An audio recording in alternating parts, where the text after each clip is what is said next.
Hello guys, so in this video we will be having the second part of your topic wise test. We will be discussing questions from 26 onwards. Look at the question number 26. The frequent change of presbyopic glasses is a feature of. So I told you that there are three things which could be asked directly. One was your frequent change of glasses. When they say just the frequent change of glasses, then you have to think about the senile cataract. Second is, which is given here, frequent change of presbyopic glasses. Then you have to think about the primary open angle glaucoma. And the third thing is your fluctuation of the refractive error. If they are saying fluctuation of refractive error, then think about the diabetic cataract. So these are the direct questions which could be asked as a spot diagnosis. So here they have asked about the presbyopic glasses. Options are senile cataract, retinal detachment, intumescent cataract, or open angle glaucoma. So answer to this question is open angle glaucoma. Because of the raised intraocular pressure, you have ciliary muscle spasm which is affecting the accommodation, and therefore near vision is going to be affected. Next question, question number 27. The earliest visual field defect. Now here they are asking you the earliest visual field defect in the open angle glaucoma, and I told you the exact order also. The contraction of the isopters, enlarged blind spot, nasal step, or arcuate scotoma. So what was that order? You have to start with the isopter contraction. First is the isopter contraction, second is your bearing of the blind spot. Now here in the question they have not said earliest significant, because these two are non-specific or not significant. So even if they are given in the question and they say tell us the earliest significant visual field defect, then also your answer will not be this. Earliest significant, the earliest significant defect that we are having is your paracentral scotoma. Paracentral scotoma also. This scotoma is a paracentral because it is occurring slightly from away, but it is significant. So earliest significant is paracentral. Then it is combining with the blind spot to forms the Siddle scotoma. Then we have arcuate scotoma, double arcuate scotoma, arcuate, double arcuate. Okay. Then you are left with the central vision. This central vision is present. This is called as tunnel vision. Central vision is left. This is called as the tunnel vision. And then last to go is your temporal field. Last to go is your temporal field. Now here they have not given you paracentral scotoma and they have not said earliest significant. They are just asking earliest. So earliest is actually this isopter contraction. So your options, contraction of the isopters, enlarged blind spot, nasal step, and arcuate scotoma. So answer to this question is the contraction of the isopters. I think this is very clear now. Question number 28. On mutation, which of the following may give rise to hereditary glaucoma? So there are two genes which are responsible. One is your optineurin and another is your myocilin. Optineurin and the myocilin both are located on chromosome number 1, which are responsible for your hereditary glaucomas. Look at the options. We have optineurin, ephrin, RB8 and Huntingtin. So answer to this question is the optineurin. I think this is a direct question from the notes, right? Express glaucoma shunt. Express glaucoma shunt is made up of stainless steel. And in your PDF I have also given you the image and I had shown you that in the class also. This is your express glaucoma shunt. Then we also have the Ahmed glaucoma valve. The Ahmed glaucoma valve was the first valve that was used in India. This was actually made up of latex, but this express mini shunt was made up of stainless steel. So options are titanium, gold, silicon or stainless steel. The answer to this question is stainless steel. Okay, now seeing question number 30. All of the following predispose to angle closure glaucoma except we have small cornea, flat cornea, shallow anterior chamber or the short axial length of the eyeball. Now important thing is that you have to see that they are asking all except, which is not predisposing to the angle closure glaucoma. So look at the options. Small cornea, this is causing, so this is not the answer. Flat cornea, now you do not have any such term called as flat cornea. Shallow anterior chamber cause angle closure glaucoma. Short axial length is again a sure shot risk factor of angle closure glaucoma. So your answer to this question will be flat cornea. Flat cornea is nothing. We actually have the flat iris insertion. Whenever we have the flat iris insertion or we have a concave iris insertion, that leads to the malformations in the angle of anterior chamber. Now angle closure glaucoma, we have the definite risk factors. Whenever we have small axial length of the eyeball, small cornea, shallow anterior chamber, forward displacement of the iris lens diaphragm, or even the hypermetropes, because hypermetropes again have a shallow anterior chamber. All these are leading to the angle closure glaucoma. Question number 31, the diagnosis of the image. What is the diagnosis of this image? First of all, see this image. What are you seeing? Can you see here? This is your optic disc, and over the optic disc, can you see the vessels? So this is actually NVD. NVD means neovascularization at the disc, and NVD or the neovascularization at the disc or the neovascularization elsewhere, where do you get? You get this in cases of the PDR. Now look at the options.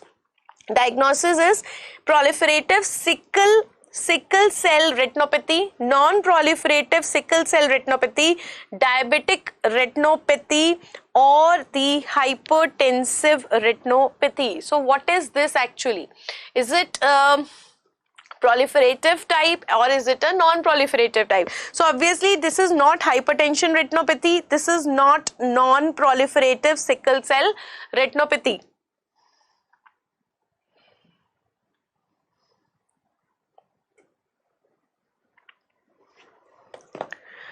Now we have got two options. One is the diabetic retinopathy, in which they have not mentioned the stage, and one is A, that is your proliferative sickle cell retinopathy. So I cannot say whether it is a diabetic retinopathy or whether it's a sickle cell retinopathy, but I can definitely say that there is proliferation. I can definitely say that there is actually proliferation. Therefore the answer to this question will be proliferative sickle cell retinopathy. Okay, don't confuse that how we have said that this is a sickle cell retinopathy. I can say just that it's a proliferative stage. So they have said the proliferative sickle cell retinopathy, therefore the answer will be proliferative sickle cell retinopathy.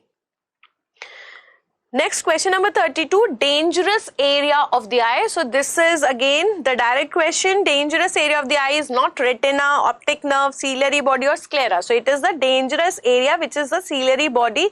And why it is called as the dangerous area? Because whenever we have the trauma of the ciliary body, then this can lead to the sympathetic ophthalmitis. This can lead to the sympathetic ophthalmitis, which is the granulomatous panuveitis occurring due to trauma. Now this trauma can be penetrating trauma, or it can even be the perforating trauma, penetrating trauma or the perforating trauma.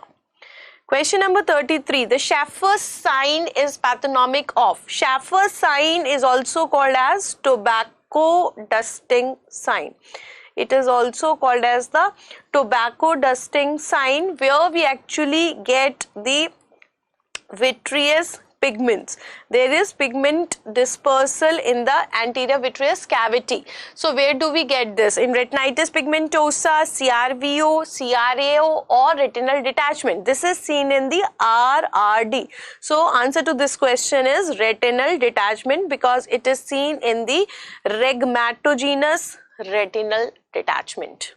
Question number 34, mutton fat KPs are found in. Mutton fat KPs are found in the granulomatous diseases. So let's look at the options.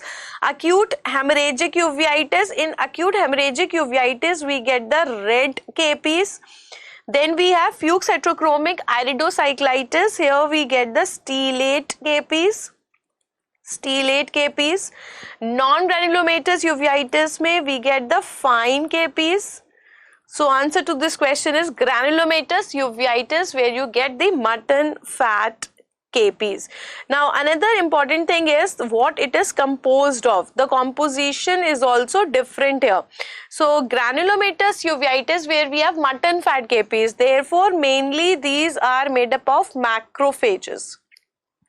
Mainly we have macrophages. Along with this we also have the epithelioid cells. We also have the epithelioid cells, macrophages along with the epithelioid cells. In hemorrhagic we have red KPs. So basically it is presence of the blood cells. Then we have Fuchs heterochromic iridocyclitis. We have stellate KPs. Non-granulomatous uveitis is the fine KPs. These consist of the lymphocytes. These consist of the lymphocytes. Question number 35, with the advancement, cataract surgery is performed with the aid of lasers, resulting in smaller incisions and fewer post-operative complications. What is the frequency of the laser shown in the picture? So this is your femtosecond laser, and the wavelength of this laser is 10 to the power minus 15. So answer to this question is B. Because you know, if you look at this wavelength in nanometers, it is 1053 nanometer. So answer is B. Question number 36, umbrella configuration on the fluorescein angiography is seen in central serous retinopathy, retinitis pigmentosa, cystoid macular edema, or the Eales disease. So retinitis pigmentosa, you know, it is a pigmentary dystrophy. This is your pigmentary dystrophy. So you are not going to get the configurations on the angiography. Cystoid macular edema mein we get the flower petal appearance. Here we get the flower petal appearance. Eales disease mein we get the vitreous hemorrhage. No specific pattern we are getting. So answer to this question is the central serous retinopathy. In the central serous retinopathy we get the umbrella pattern, also called as the smokestack pattern, or it is also called as the mushroom pattern. It is called as the smokestack pattern or the mushroom pattern. Question number 37, which of the following is the correct order of the development? We have optic sulci, optic pit, optic vesicle, and optic cup. So for this you have to look it into, see, when we discuss the development of the eye, how it is going on. So optic vesicle, how it is developing. Optic vesicle is starting from the neural plate at the junction of the prosencephalon and the diencephalon. Okay, so first what is forming is just a thickening at that junction where we have destined to form the optic nerve. So we have just a thickening. So that thickening is called as a optic pit. So first you have a pit, then this pit is depressing to form the sulcus. So then we have got the sulcus, and ultimately it is forming a vesicle. So it is the pit, sulcus and vesicle which is forming, right? So now you have to look which of the following is the one that we have studied. We have to see where we have first pit, then we have the sulcus, then we have the vesicle, and ultimately it is forming the cup. Now cup is given in the end in all, so that is not a problem. So look at the option number D. We have pit, vesicle, this is wrong. C may pit, sulcus, vesicle, so this is the correct option. So answer to this question is actually C. We have pit, then we have sulcus, then we have vesicle, and then it is forming the cup. Question number 38. Match the following: rainbow cataract, Christmas cataract, snowflake cataract, sunflower cataract. So where do you get the rainbow cataract? Rainbow cataract is found in the complicated cataract. So here we write the complicated cataract. Christmas tree cataract we get in the dystrophica myotonica. Snowflake cataract we get in diabetes.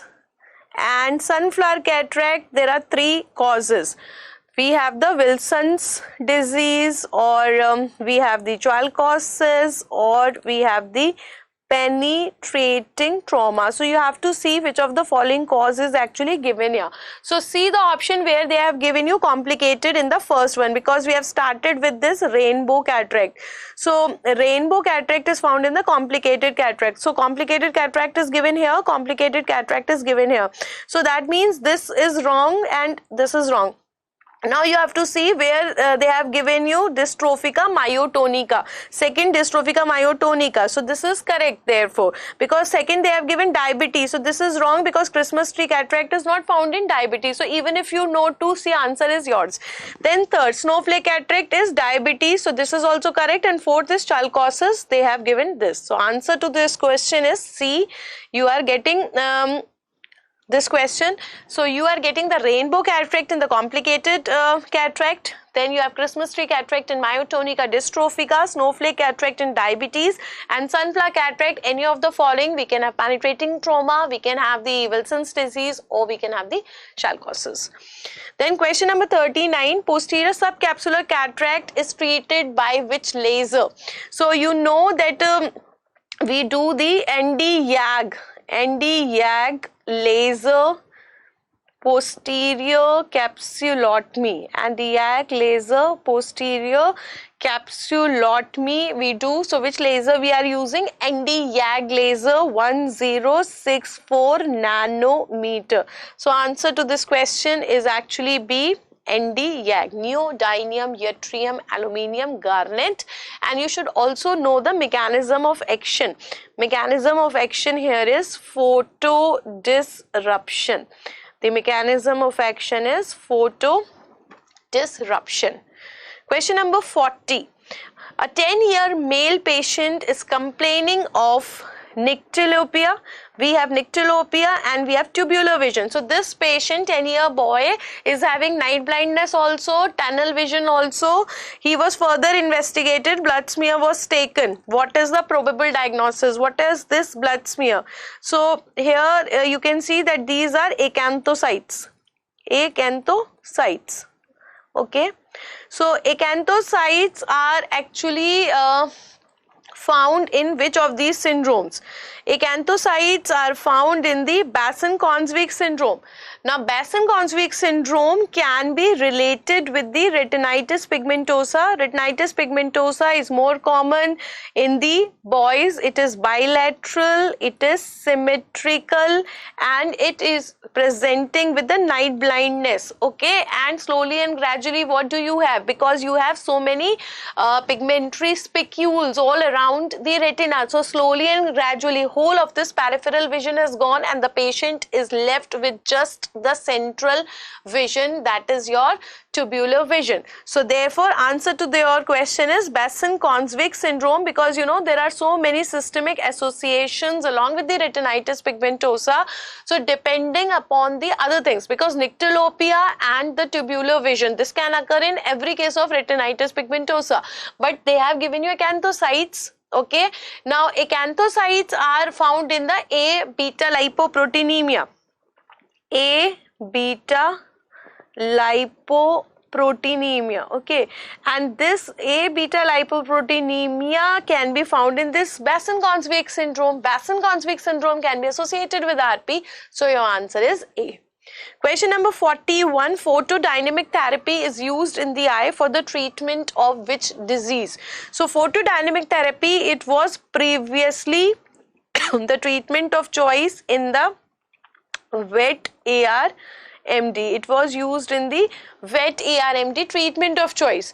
The options are cataract, glaucoma, uveitis and wet ARMD. So they have given you directly the answer is wet ARMD here. Cataract and glaucoma. Cataract mein to mainly we are doing the surgery. Glaucoma mein we use anti-glaucoma drugs. We use the laser trabeculoplasty, laser iridotomies. We are using the trabeculectomy surgery. So we are not using this photodynamic therapy. Uveitis mein to we are giving like anterior mein mydriatics and cycloplegics. In others you are giving the steroids. So straightforward, the answer is wet ARMD. Question number 42. The cherry red spot at the macula is seen in all except. So where do you get the cherry red spot and where you do not have? So this is again a simple question. You have to remember the DD of the cherry red spot.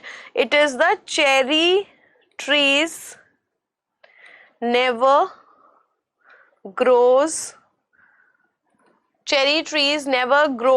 tall in the sand and mud. Cherry trees never grows tall in sand and mud. This is your CRAO. Then we have the Tay-Sachs disease. This is your Niemann-Pick disease. Then I have the gangliosidosis and the Gaucher's disease. Then we have T for trauma. So this is your blunt trauma. Then I have this Sandhoff disease. And M, this is your metachromatic leukodystrophy. Metachromatic leukodystrophy. So all these are the common DDs that you are going to get. So what they have given you the Niemann-Pick disease, they have given you the CRAO, they have given you the trauma. So answer to this question is CRVO. Now other way also, you know that in CRVO you have got a lot of hemorrhages and there you get the splash tomato appearance. Always remember, CRAO will always give you cherry red spot. CRVO will never give you the cherry red spot. So even if one of the things amongst this option you are not sure, suppose you do not know whether Niemann-Pick disease gives you or not, then also you have to go with CRVO. CRVO will never give you the cherry red spot. Question number 43. The rider's cataract is seen in blue dot cataract, coronary cataract, zonular cataract or anterior capsular cataract. So again we had discussed this, that the rider's cataract was found in the lamellar cataract, also known as the zonular cataract. Question number 44. Diagnosis of this image. Can you see this? We have a golden brown ring which is present in the periphery of the cornea. What is it? Is it a Vossius ring, Arcus senilis, Sommering's ring or KF ring? This is actually your KF ring, golden brown in color, which is present in the Wilson's disease due to the copper deposition in the Descemet's membrane of the cornea. Next question, the sulcus arteriosus iridis minor. So here they are talking about the minor. We know minor is present at the pupillary margin of the iris, because where do we have major? Major is present at the root of the iris. So major is present at the root of the iris while minor is present at the pupillary margin of the iris. Question number 46. In glaucoma, last field to be affected. So this also I told you, first was isopter contraction, then there was a bearing of blind spot, paracentral scotoma, siddle scotoma, arcuate scotoma, double arcuate scotoma, then there was just a tunnel vision left, and the field which is last to go is the temporal vision. So answer to this question is temporal. This was even asked directly in NEET 2018 also, because you know the first fibers which are affected, first are the arcuate fibers, and arcuate fibers affect the nasal field. So the field which is affected first is the arcuate fibers which are present on the temporal side. Therefore, field which is affected first is a nasal field, while last to go is your nasal fibers, and therefore last to be affected is your temporal field. Question number 47, the total dioptric power of the eye, plus 20 diopter, minus 20, plus 60 or minus 60. So answer to this question is plus 60 diopter. So total power of the eye is plus 60, which can be divided into plus 42 to 45 and plus 15 to 17 diopter. 2/3 is your cornea. 2/3 of the power is due to the cornea, and 1/3 which is left is due to the lens. Then question number 48, the length of the eyeball in adults, 12 mm, 20 mm, 16 mm or 24 mm. So answer to this question is 24 mm. The length is 24 mm. If you remember, I told you VHA. So this is your vertical, then we have horizontal, and then you have antero-posterior here. So start with 23, then 23.5, and then you have 24. So total length is 24 mm. Question number 49, the normal rate of aqueous humor production, it is 2.3 microliter per minute actually, but because they have not given you 2.3, so you can go with 2.5 microliter per minute. But if both are given, always remember you have to go with 2.3 only. 2.3 microliter per minute is the right answer. Question number 50, in which of the following condition is IOL implantation after the cataract surgery contraindicated? Juvenile rheumatoid arthritis, Fuchs heterochromic iridocyclitis, psoriatic arthritis or the Ritter syndrome. Can you see all these are actually the cases of the acute anterior uveitis along with the arthritis. Acute anterior uveitis along with the arthritis, and amongst this answer is juvenile rheumatoid arthritis or juvenile chronic arthritis, where the IOLs should not be given. They are contraindicated in the children because the rate of rejection is very high, the reaction is very high. That is why we never give. Halanki, due to the uveitis we have cataract, we mostly have the complicated cataract, and we do this cataract surgery, but we do not give the IOLs because IOLs can be rejected there and may causing many complications also. So the answer to this question is juvenile rheumatoid arthritis. So these were all the questions that we have discussed. Okay, then I had recorded a separate video for your PCT also. So all the 300 questions are being explained in a video. Go through that also, and obviously I need not tell you that if you have any problem you can always ping me on my Telegram group, the Facebook group, Insta, or you can directly ping me. Thank you and happy ophthalmology.